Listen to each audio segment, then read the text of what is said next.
தொண்டை பயிற்சியை பெறுவதற்கு சில சிறந்த எளிய பாட்டு, நம்ம மைல்டான பாட்டு பாடிக்கிட்டே இருக்கும் பொழுது, நம்ம வெளியில போகும் பொழுதோ இல்லை வண்டி ஓட்டும் பொழுதோ நம்ம பாடிக்கிட்டே இருந்தோம்னா நம்மளோட தொண்டையோட வளம், குரல் வளம் கொஞ்சம் விரிவடையும். இது தொண்டைக்கு பயிற்சி பாட்டு பாடுறது.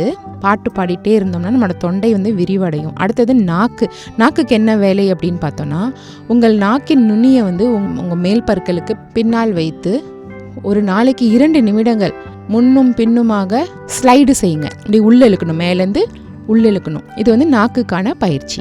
அடுத்தது உங்களோட உணவு ஆய்வு செய்து அலர்ஜி உணவுகளை குறைக்கிறது. நம்ம சாப்பிட்ற சாப்பாடை கரெக்டான அளவு எடுத்துக்கிட்டு அதுலேயும் அலர்ஜி எதிர்ப்பு பண்புகள் இல்லாத குறைச்சி சாப்பிடணும். பால் மற்றும் பசையம் பொருட்கள் உங்கள் மூக்கு மற்றும் தொண்டையில் உள்ள திசுக்களுக்கு வீக்கத்தை ஏற்படுத்தும். நீங்கள் ஒவ்வொரு நாளும் சாப்பிடும் அந்த சுவையான சாக்லேட் பாலை முழுவதுமாக நீங்கள் விட்டுறணும். பதிலாக வெற்றிலை போட்ட டீ குடிக்கிறது ரொம்ப ரொம்ப நல்லது.